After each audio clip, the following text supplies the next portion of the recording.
Hello students, how are you all? Today we will start with the chapter People as Resource, Class 9. This will be part 1. We'll be dealing few topics of the chapter. So let us start.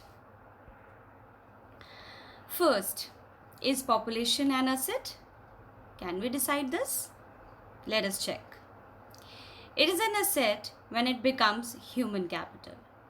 Human capital is formed when it is educated, trained in some skill, provided with adequate medical care and nutrition. That means when value is added to a human with all these ways and means, then that human converts into a asset, something which is going to benefit in the process of production or profit earning and will be considered as human capital. Educated, skilled and healthy people form the human capital and can be termed as a resource. It refers to the working skills of the people of a country. People are the real strength of a country. They help in promoting national income. Human capital helps to generate physical capital. Very natural, all the capital resources are left if the human capital does not exercise it, utilize it. It adds to the productive power of the country. Naturally, human resources, when they exercise, they control other factors of production. When they bring in all their experiences, only then one can achieve the goal of a developed country. If the population of any country is of high quality, means of good health, in means of your better education systems and all these provisions, then we can say the country is progressing towards a developed nation. Higher productivity leads to higher incomes. Human capital generates physical capital by engaging in different economic activities. Economic activities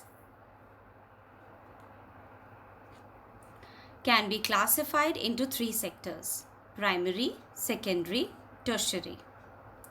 We must understand all these 3 sectors and we will be dealing them in detail.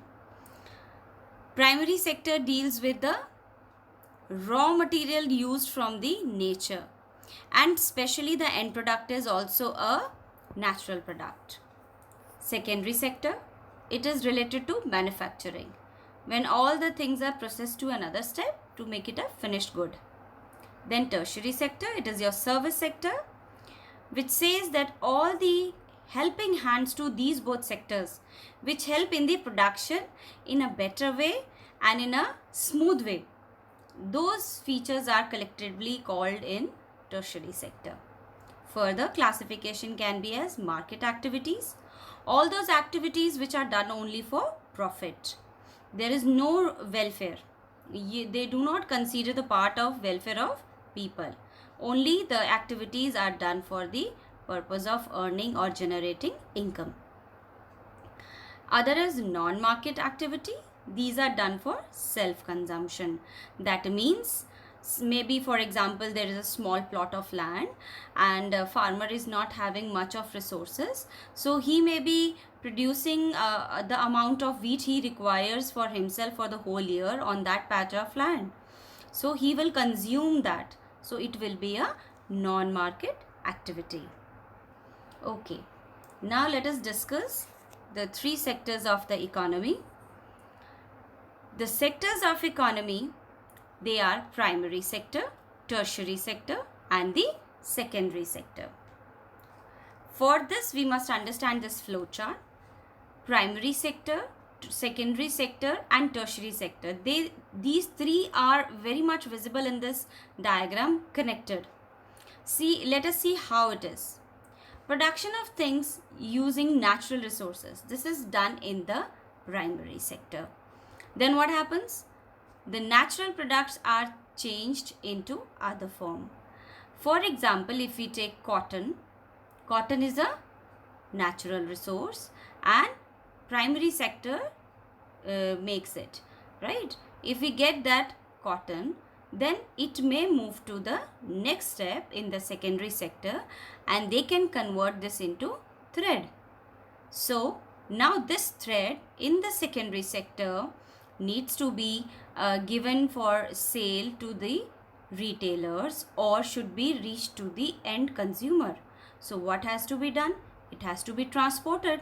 So this helping hand here will be the tertiary sector.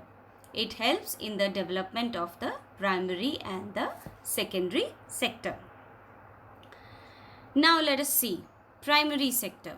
The economic activities which are connected with the extraction and production of natural resources. For example, agriculture, fishing, mining, etc. They all fall in this category.